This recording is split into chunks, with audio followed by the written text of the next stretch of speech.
बिस्मिल्लाहिर्रहमानिर्रहीम। अस्सलाम वालेकुम नाज़रीन, कैसे हैं आप? ठीक है नाज़रीन, आज मैं फैसलाबाद समुंदरी रोड के ऊपर जो है वो आपको लेके जाऊंगा और वहाँ पे ये जो दुनिया से अलग एक नई दुनिया है वो आज आपको मैं बोल्ड न्यूज़ की स्क्रीन पे दिखाऊंगा। तमाम दोस्तों से ये गुजारिश है कि मेरी वीडियो को एंड तक देखिएगा, आपको मज़ा भी आएगा और लाइक और सब्सक्राइब ज़रूर कर दीजिएगा ताकि आपके भाई की नई हर आने वाली वीडियो आप तक पहुंच सके। और इंशाल्लाह मेरी ये कोशिश होगी कि फैसलाबाद में जितने भी मसाइल हैं, जितने भी कोई काम है, उनकी कवरेज करके आप तक पहुँचाऊँ और इस तरह के प्रोग्राम मैं दिन ब दिन जो है वो आपके लिए ज़्यादा से ज़्यादा लेके आऊँगा। मेरा नाम सैयद अबूज़र है और इंशाल्लाह अज़ीज़ एक नया प्रोग्राम हमारा बोर्ड के ऊपर जो है वो बहुत जल्दी जो है वो आने वाला है। तो इंशाल्लाह अज़ीज़ उस प्रोग्राम का नाम भी आपको बताएंगे और उस प्रोग्राम में आपको नित नई जो चीज़ें हैं वो अपनी स्क्रीन पे दिखाएंगे। जी, इस वक्त हम लोग मौजूद हैं फैसलाबाद में, समुंदरी रोड है और यहाँ पे ये आप देखें कि ये दो बंदे हैं, इनके पास काफ़ी सामान पड़ा हुआ है जो कि इंजेक्शन टीका है, एक नशा है। उस नशे में ये लोग जो है वो धुन है इस टाइम। इनको किसी चीज़ की कोई परेशानी नहीं है कि जनाबे वाला प्याज 400 रुपये किलो हो गया, प्याज 10,000 रुपये किलो हो गया या 50 फ्री हो गया। कोई चीज़ भी इनको जो है वो दुनिया की अच्छी नहीं लगती सिवाय अपने नशा का। इस वक्त हमारे पास बहुत सारे जो हैं वो ऐसे बंदे मौजूद हैं जो इस नशे में लगे हुए हैं। ये अगर देखें, ये बेचारा ये खुले आसमान के तने जो है वो लेटा हुआ है, रोड के ऊपर लेटा हुआ है बिल्कुल, ये भी नशे का हालत में इस वक्त। हम थोड़ा सा कैमरा आगे लेके जाते हैं तो यहाँ पे भी हमारे ये देखें, ये फैसलाबाद में कितना बड़ा मजमा लगा हुआ है, कोई पूछने वाला नहीं है। यहाँ पे ये तमाम दोस्त बैठे हुए हैं, ये देखें, ये बुज़ुर्ग हैं, साथ इनके एक और भी है। इनसे जानते हैं कि इनको कैसे नशा लगा है और क्या ये इस नशे से जान छुड़वाना चाहते हैं या नहीं। कुछ नहीं होता इधर। अच्छा भाई, आप मुझे ये बताएं कि आप कब से ये नशे की लत में लगे हुए हैं? भाई मैं नहीं नशा करता। आप क्या करते हैं? मैं वैसे इधर फिरता होता हूँ। आपके बाजू के ऊपर जो इस वक्त चोट का निशान है, ये क्या कहते हैं? एक्सीडेंट हो गए मोटरसाइकिल तो मैं डिग गया। चलें जी, ये तो नशा कह रहे नहीं करते, और भी दोस्त यहाँ पे बैठे हुए हैं, आए उनसे इंटरव्यू लेते हैं कि वो क्या कहते हैं। भाई आप बता सकते हैं आप कब से नशा कर रहे हैं? जी 15 साल हो गए जी। तो 15 साल हो गए हैं। तो आपके बीवी बच्चे हैं? नहीं जी, शादी। तो आप ये नशे की जान जो है वो आप छोड़ नहीं रहे या नशा आपकी जान नहीं छोड़ रहा? नशा नहीं जी छोड़ रहा। तो आप क्या करना चाहते हैं कि आप जो है इस नशे को अगर छोड़ना चाहें तो छोड़ सकते हैं या किसी मुखय्यर हज़रात की उम्मीद में है कि कोई बंदा आपका इलाज करवाए? जी छोड़ सकता हूँ। कैसे छोड़ सकते हैं? कोशिश कर रहा हूँ जी। कब से कोशिश कर रहे हैं? कोई महीना को हो गया जी। अब आप जो है वो नशे की हालत में खड़े हैं। हाँ जी। ये सारा सामान आपको कहाँ से मिलता है? जी इतने ही मिलता। मैं कागज चुगना, बोतल गत्ता बेच के इतने नशा करके इतने सो लेना। नहीं ते मैनू ये दस कि ये जिहड़ा तू नशा करदा है, ये काहदा नशा करदा? ये जी एवल होंदा, डोर होंदा, या एवल हो गया विच पाउडर पा लिया जी मिक्स करके। ये कित्थों लभदा तैनूं? इत्थों जी लभदा। इत्थों कित्थों? इत्थे नार ते हुंदा। नहर ते बंदा आउंदा दे के चल जांदा? हाँ जी। ते इलाके दी जिहड़ी मुतलका थाने दी पुलिस आ वो तुहानूं आके पुछदी या उस बंदे नूं पुछदी कि नहीं? वो भी पुछदे ने जी, आंदा ना मारदे कुटदे वे ने, नस जांदे ने, फिर इकट्ठे हो जांदे हैं जी। यानी कि पुलिस अपनी कोशिश करदी है। हाँ जी। तुसीं की पैगाम देना चाहोगे? जी बस की करिए, फंस गए हैं जी। दात ला के छड़ देंगे, मुड़ के नहीं करेंगे। ते आ साडे नाल उच्ची थोड़ा बोल। ਇਹਦੇ ਵਿੱਚ ਪਾਇਨ ਸਿੱਧੀ ਜ਼ਲਾਲਤ। ਯਾਰ ਕੁੱਤੇ ਦੀ ਕਦਰ ਨਾ, ਕੁੱਤੇ ਦੀ ਕਦਰ ਹੈ ਵਾ। हाँ हाँ। ਇਨਸਾਨ ਦੀ ਜਿਹੜੀ ਨਾ ਜਿਹੜਾ ਉਹਦੀ ਫੀਲਡ ਹੈ ਇਹ ਉਹਦੀ ਕਦਰ ਨਹੀਂ ਹੈ। इंसान दी कोई किसी किस्म दी कदर नहीं अगर वो ये काम करदा। गल तेरी सही है, अगर तेरी जान छुट जावे। तेरे बीवी बच्चे हैगे जी सर। हैं?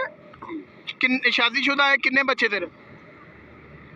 एक वाइफ मेरी रहती है इंग्लैंड में, बर्मिंघम शहर में, लेडी डना रोड के कैमरे की तरफ ऊपर। देख के बताओ ना। ये मोरे फेल हो गए एक्सीडेंट की वजह से, वो उधर रहते हैं। उधर अच्छा, एक आपकी वाइफ इंग्लैंड में रहती है, जी, एक इधर, एक इधर पाकिस्तान में रहती मैंने है। लव मैरिज की है। अच्छा, तो आप कितना पढ़े हुए हैं? मैंने बीए किया हुआ है। यार कितनी देखें हमारी बेहिस्सी है। हमारे माँ बाप ने हमें इतना ज़्यादा पढ़ाया, आपने जो है वो मेहनत भी की, आप बीए तक जो है वो कर लिया, तो आज इस नशे की लत में पड़ गए हैं। ना घर इज़्ज़त है, ना बाहर इज़्ज़त है, खुले आसमान के नीचे आप लोग बैठे हुए हैं। तो आप नहीं समझते कि आप यार बहुत गलत साइड पे चल पड़े हैं? ये बुरा क्यों नहीं समझते? जो इंसान इसी हालत में मर जाता है ना, यकीन करो कि उसको कांधा देने वाले भी पूरे नहीं होते, फिर उस खुदा से माफ़ी मांगते हैं कि अल्लाह। अच्छा मेरी बात सुने, मैं आपसे उर्दू में भी बात कर रहा हूँ, पंजाबी में भी बात कर रहा हूँ, ताकि जो है वो लोगों को भी समझ आ सके और आपको भी सुनने में आसानी हो। आपको इंग्लिश में इन लोगों को पैगाम देना चाहें? मैं आपसे सिंपल सी जो बात कर रहा हूँ ना, वो ही आपके साथ करूँगा। सही है। चाचा जी ਤੁਹਾਡਾ ਕੀ ਨਾਂ ਜੇ? मेरा नाम अल्लाह दा बंदा। ਅੱਲਾ ਦੇ ਬੰਦੇ ਤੇ ਕਿਹੜਾ ਕੰਮ ਕੀਤਾ? ਇਹ ਵਕਤ ਨੂੰ ਧੱਕਾ ਲਾਇਆ, ਸਾਡੀ ਰੋਟੀ ਰਿਜ਼ਕ ਹੀ ਇਹ ਬਣ ਗਿਆ ਆ। ਮਜਬੂਰੀ ਨੂੰ ਅਸੀਂ ਉਹਨਾਂ ਨੂੰ ਕਹਿੰਦੇ ਆ ਸਾਨੂੰ ਲੈ ਜਾਓ। ਕਰੋਨਾ ਦੀ ਵਜ੍ਹਾ ਨਾਲ ਸਾਨੂੰ ਛੱਡ ਕੇ ਲੈ ਕੇ ਜਾਵਾਂਗੇ ਗੇੜੇ 'ਚ ਰੱਖਿਆ ਹਜੇ ਤੱਕ। ਇਹਦਾ ਪੈਸਾ ਜਿਹੜਾ ਨਾ ਇੰਡੀਆ ਦੇ ਵਿੱਚੋਂ ਸੰਜੇ ਦੇ ਤੇ ਉਹ ਚਲਾ ਰਹੇ ਇਹਨੂੰ। इस्लामाबाद ਦੇ ਵਿੱਚ ਮਾਫੀ ਦੇ ਦੇ ਯਾਰ, ਤੈਨੂੰ ਇੰਡੀਆ ਦੇ ਵਿੱਚੋਂ ਸੰਜੇ ਦਾਦ ਕੌਣ ਕਹਿੰਦਾ ਚਲਾ ਰਿਹਾ? ਆਸ਼ਾ ਲੜਕੀ ਇਸਲਾਮਾਬਾਦ ਦੀ ਆ। ਮੇਰੇ ਭਾਈ ਇਹ ਬਹੁਤ ਦੂਰ ਬੁਲੰਦੀ ਤੇ ਪਹੁੰਚੇ ਹੋਏ ਆ, ਇੰਡੀਆ ਤੋਂ ਥੱਲੇ ਗੱਲ ਹੀ ਨਹੀਂ ਕਰਨ ਦੇ। ਅੱਗੇ ਤੁਹਾਨੂੰ ਹੋਰ ਲੈ ਕੇ ਜਾਂਦੇ ਆ ਜਨਾਬੇ ਵਾਲੀ। ਆ ਦੇਖੋ ਆ ਮਲੰਗਾ ਨੱਸ ਪੈਂਦੇ ਆ, ਕੋਈ ਬੰਦਾ ਜਿਹੜਾ ਨਾ ਕੈਮਰੇ ਸਾਹਮਣੇ ਆਉਣ ਵਾਸਤੇ ਤਿਆਰ ਨਹੀਂ ਹੈਗਾ। ਆਹ ਦੋ ਮਲੰਗ ਹੋਰ ਬੈਠੇ ਆ, ਇਹਨਾਂ ਨੂੰ ਜਿਹੜਾ ਨਸ਼ੇ 'ਚ ਲੱਗ ਗਿਆ ਉਹ ਮਲੰਗ ਹੋ ਗਿਆ ਜਨਾਬ। और सरकार तुसी ये दसो कि तुसी ये नशा छड्डना या नहीं? ਛੱਡਣਾ ਤੇ ਐਵੇਂ ਕੋਸ਼ਿਸ਼ ਕਰ ਰਹੇ ਆ ਜੀ ਛਡਾਉਣ ਤੇ। कौन छुड़ावे? ये नवी जिंदगी वाले ने कहा जी इस्लामाबाद से इलाज फ्री हम करेंगे। हम उनको रोज़ बोलते हैं, वो इधर आते हैं, सर्विस दे के चले जाते हैं। नहीं तो आपको क्या यहाँ पे आपको पट्टी वगैरह करके जाते हैं?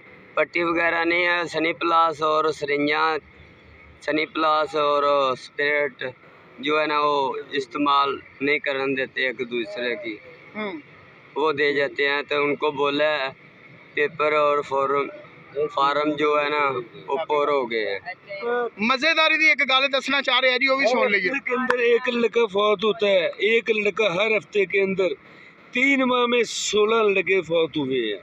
3 माह में 16 बंदे फौत हो गए जो नशा करते थे। से नहीं, हाँ, किसी को नहर के अंदर में डाल दिया। पंजाब पुलिस ਤੁਹਾਡੇ ਨਾਲ ਕਿਦਾਂ ਦਾ ਰਵੱਈਆ ਰੱਖਦੀ?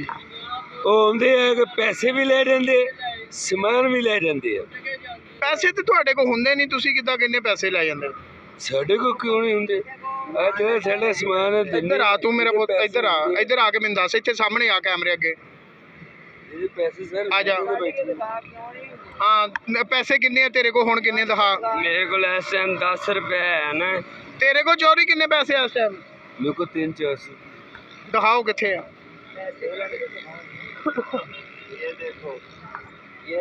एक मिनट तू अपने 10 सां बाद 300-400 रुपया मैंने देखा ना। ये 10 रुपये मेरे पास है, बकाया जो है ना उधर में पड़ा था कैमरे के सामने, ठीक है। उधर आदमी गया, उसने पैसे निकाले हैं, मुझे एक थप्पड़ लगाया और छोटी सी मेरे पास वो भी लेके आ गया। ਇੱਧਰ ਦੇਖੋ ਜੀ, ਇਹ ਦੇਖੋ ਇਹ ਤਕਰੀਬਨ 300-400 ਰੁਪਈਆ ਵਾ ਇਹਨਾਂ ਦਾ। ਇਹ ਕਹਿਣਾ ਕਿ ਸਾਡੇ ਕੋਲੋਂ ਪੁਲਿਸ ਵਾਲੇ ਆਉਂਦੇ ਆ, ਸੋਟੇ ਵੀ ਮਾਰਦੇ, ਡੰਡੇ ਵੀ ਮਾਰਦੇ, ਸਾਡਾ ਸਮਾਨ ਚੁੱਕ ਕੇ ਨਹਿਰ 'ਚ ਸਿੱਟ ਦਿੰਦੇ, ਪੈਸੇ ਵੀ ਲੈ ਜਾਂਦੇ ਆ। ਲੇਕਿਨ ਜਿੱਥੇ ਤੱਕ ਮੇਰਾ ਜ਼ਿਹਨ ਆ ਉਹ ਕਹਿੰਦਾ ਕਿ ਪੰਜਾਬ ਪੁਲਿਸ ਵਾਲੇ ਇਹਨਾਂ ਕੋਲ ਪੈਸੇ ਤਾਂ ਲੈ ਕੇ ਜਾਂਦੇ ਕਿ ਗਾਂ ਇਦਾਂ ਦੀ ਸ਼ੈ ਖਰੀਦ ਨਾ ਸਕਣ ਤੇ ਇਹਨਾਂ ਦੀ ਜਾਨ ਜਿਹੜੀ ਆ ਨਾ ਉਹ ਬਚੀ ਰਵੇ। ਉਹ ਪੈਸੇ ਜਿਹੜੇ ਆ ਉਹ ਜਾ ਕੇ ਕਿਸੇ ਗਰੀਬ ਨੂੰ ਜਿਹੜਾ ਉਹ ਦੇ ਦਿੰਦੇ ਹੋਣਗੇ, ਕਿਸੇ ਜ਼ਰੂਰਤਮੰਦ ਨੂੰ ਦੇ ਦਿੰਦੇ ਹੋਣਗੇ। ਮੈਂ ਆਪਣੀ ਪੰਜਾਬ ਪੁਲਿਸ ਦੇ ਉੱਪਰ ਇੰਨੀ 100-50-500 ਰੁਪਏ ਦੀ ਜਿਹੜੀ ਹੈ ਨਾ ਉਹ ਉਮੀਦ ਨਹੀਂ ਰੱਖਦਾ ਕੋਈ ਇੰਨੀ ਛੋਟੀ ਜਿਹੜੀ ਹੈ ਨਾ ਉਹ ਹਰਕਤ ਕਰਨਗੇ। ਬਾਕੀ ਇਹ ਲੋਕ ਆ, ਇਹਨਾਂ ਦੀ ਇੱਕ ਆਪਣੀ ਜ਼ਿੰਦਗੀ ਆ। ਦੁਆ ਕਰੋ ਯਾਰ ਇਹਨਾਂ ਵਾਸਤੇ ਵੀ ਕੋਈ ਇਸ ਤਰ੍ਹਾਂ ਦਾ ਬੰਦਾ ਅੱਲਾਹ ਤਾਲਾ ਭੇਜ ਦੇਵੇ ਜਿਹੜਾ ਇਹਨਾਂ ਦਾ ਇਲਾਜ ਕਰਵਾਵੇ ਤੇ ਇਹਨਾਂ ਦੀ ਜ਼ਿੰਦਗੀ ਜਿਹੜੀ ਉਹ ਬਦਲੀ ਜਾਵੇ। ਦੁਆ ਕਰੋ ਯਾਰ, ਇਹ ਵੀ ਕਿਸੇ ਦਾ ਬਾਪ ਆ, ਇਹ ਵੀ ਕਿਸੇ ਦੇ ਪੁੱਤਰ ਆ, ਇਹਨਾਂ ਦੀਆਂ ਮਾਵਾਂ ਵੀ ਘਰ ਆ, ਇਹਨਾਂ ਦੇ ਬਾਪ ਵੀ ਘਰ ਆ, ਇਹਨਾਂ ਦੇ ਬੱਚੇ ਵੀ ਘਰ ਆ। ਕੀ ਉਹਨਾਂ ਤੇ ਬੀਤਦੀ ਹੋਊਗੀ? ਮੇਰੀ गौरमेंट अगे मुतलका इंतजामिया अगे यही अपील आ कि यार इन्हां दा कुछ करो। अगर इन्हां दा कुछ करोगे ये बेहतरी की तरफ आउणगे, साडे पाकिस्तान च खुशहाली आएगी।